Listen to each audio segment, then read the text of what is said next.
We're in a small town newspaper. So, I grew up in a small town, and like that paper, everybody waited for that paper to come out every single week because it was like our news. It was like I just think it makes the community. It really does. Yeah. But, and to that end, all the questions are inspired by one of our readers. Okay, cool. So, my first question, what sets you apart from your closest contenders? What defines you? And a follow-up to that, what would define you as president? What do you want to be known for?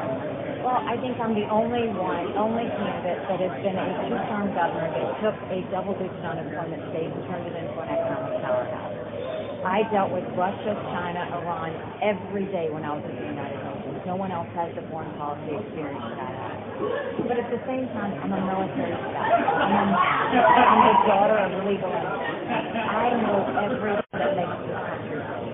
And so what's going to make me different is it's not what I say, it's what I do. I've always been result-oriented. I think the American people deserve that. I think Iowans deserve that. It's time that we stop having, people work for government and start having government serve the people. That's my goal. Number two, NBC News says that quote, the Israel-Hamas war could play a big role in how voters approach the Iowa Republican caucus, end quote. And they go on to stress the importance of Israel to evangelical voters in Iowa. The Des Moines Register also says that in 2020, Iowa's exports to Israel were $62 million, and Iowa is one of 33 states with cooperative agreements with Israel. Given the importance of Israel to Iowa, would you please tell Iowa voters what you would do as president to support Israel in its war against Hamas? And do you think a two-state solution is still within the realm of reality, or is it just a mantra that you keep telling us? I dealt with Israel and Iran every day at the United Nations. We had no better friend than Israel, and God help us if we don't get this right. Israel has always been the tip of the spear when it comes to defeating terrorism. And so we need to make sure that we do everything Israel needs from us. We need to make sure we eliminate Hamas so they don't do this again. And we need to do whatever it takes to get our hostages home. And so I will always fight for Israel. I did at the United Nations. I was the first governor in the country to sign the anti-BDS legislation that wouldn't allow us to boycott Israel as it was going around. And so, no, I will always do that. And it's the right thing to do. I mean, we have to remember Iran, when they did the brutality on October 7th, they said death to Israel, death to America. We're in this fight together. We need to make sure that we have Israel's back our people. What do you feel about the everybody talks about the two-state solution, and we dealt with a possible two-state solution multiple times when I was at the United Nations. Israel always came to the table. It's the Palestinians that never wanted a two-state solution. They want a one-state solution. They don't want Israel to exist. So we can talk about it all we want, but every single time I thought the Palestinian Authority just doesn't want to make a deal in any way whatsoever. And so I think we should always do what Israel needs to stay safe and secure. Thank you very much. How would you, as president, work with Congress to approve legislation that supports Israel and Ukraine, especially if there are other things in it that prevent it from passing, such as not enough border security or not enough support for homeless veterans? It is a false premise for Congress to be telling the American people that we can't support Ukraine, Israel, and secure our borders. All three of those are national security issues. Securing our border is priority number one. Ukraine, we have to remember, a win for Russia is a win for China. We have to get Ukraine right. And Israel is a strong ally in our war against terrorism. We need to do all of those things. And it is shameful that right now we have 35,000 veterans who are homeless. There should never be a veteran who should want or need health care or a roof over their head after all they've sacrificed for us. We can do all these things. The problem is Congress doesn't prioritize in the right way. We're going to require Congress to start paying attention to priorities. Government was intended to secure the rights and freedoms of people. It was never meant to be all things to all people. We're going to get government back down to the basics so that we can put more money in people's pockets and take care of the priorities that we should be.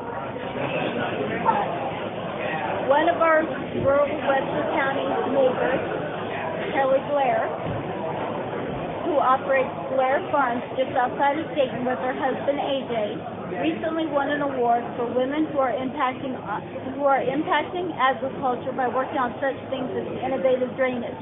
She and her husband wonder what your point of view is about the 45Z tax credit, which is the clean fuel production credit that will be coming. She says, quote, decisions and actions have already been taken with our 2024 crop, but we don't have any direction from legislation. What we have is 3 ethanol plants in Webster County, and it could have a significant impact for us. Where I can tell you food security is national security, we need to always remember that. South Carolina was number one industry was agriculture. I was always partners with our farmers. Farmers are the ultimate survivors. They can't control the weather. They can't control prices.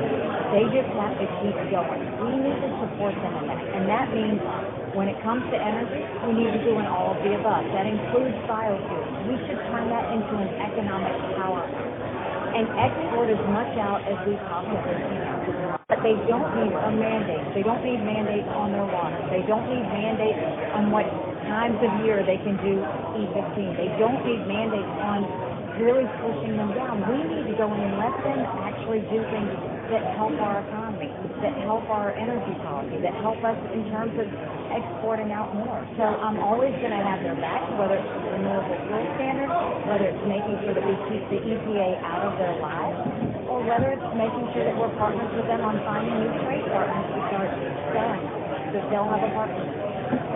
Thank you very much. As Governor of South Carolina, we saw this state through a homegrown terrorist attack. I felt like that's when we as a nation saw your inner fortitude. This ties in with what my 15-year-old daughter wanted me to ask you. What will you do to keep us safe? And I would add, what would you do in regards to gun control? The safety of Americans should be a president's number one issue. I mean, I have a mom heart. I have a daughter who works in the Children's Hospital in South Carolina. I've got a son who's a senior in college, and I worry about that. And the way we have to deal with that is we have to look at these issues at hand. First of all, the cancer that America refuses to deal with is mental health. We have to make sure we have more mental health therapists. We have to make sure we have mental health facilities. We have to make sure we have addiction centers. 1 in 3 Americans suffers from a mental health issue. If treated, they can live a perfectly normal life. The problem is no mental health services are even covered by insurance. 80% of mass shootings are from someone who is having a mental health crisis. We need to start addressing these up front. The second thing is we need to get these stolen guns off the street. And it's demoralizing to our law enforcement when they go and arrest someone with a stolen gun and that person is let out the very next day. We've got to hold them accountable. Those are the things that will keep us more safe. And then we've got to secure the border. You've had more fentanyl cross the border last year that would kill every single American. Number 1 cause of death for adults, 18 to 45. We need to make sure that we stop acting like it's September 10th and remember what September 12th tells us. Because what's happening on the border, it only takes time. And so my number 1 goal is how are we going to keep Americans safe and how are we going to prevent war? That's what I want to make sure we do. As a newspaper, we serve many of the small towns in rural southern Webster County. These towns are vital for area farmers, but many of these small towns' vital resources like EMS and emergency fire services have been overlooked in favor of the bigger cities. Losing these services contributes to the death of these small towns. Given that this is the breadbasket of America, what would you do to stress the importance of the livelihood of the people in small towns so that they're not overlooked? I'm very aware. I grew up in a town of 2,500 people, and so we didn't know what we didn't have. But when it comes to those necessities that we have to have, of making sure you can deal with an emergency through a health crisis, or making sure that you've got a fire department that can help you, are hugely important. That's why I will take as many federal programs in D.C. as I can and move them down to the state level. That way we're reducing the size of the federal government, but we're empowering people on the ground. When you get that bureaucracy out, that's actually more money for our towns for infrastructure. That's more money for people to feel safe. That's more money that is our tax dollars actually going to the lives of people. That's what we need to do. Washington's too big, but our small towns are never too small to have the necessities. Thank you. That was my question. Thank you so much. So I appreciate you taking the time to be here and having your kids join you. I love that it's a family affair. I wouldn't be able to do anything without them. Thank you so much. Thank you. So good to see you. I'm so glad you came to too. Thank you. And thanks so much. Good to see you. Can I get one?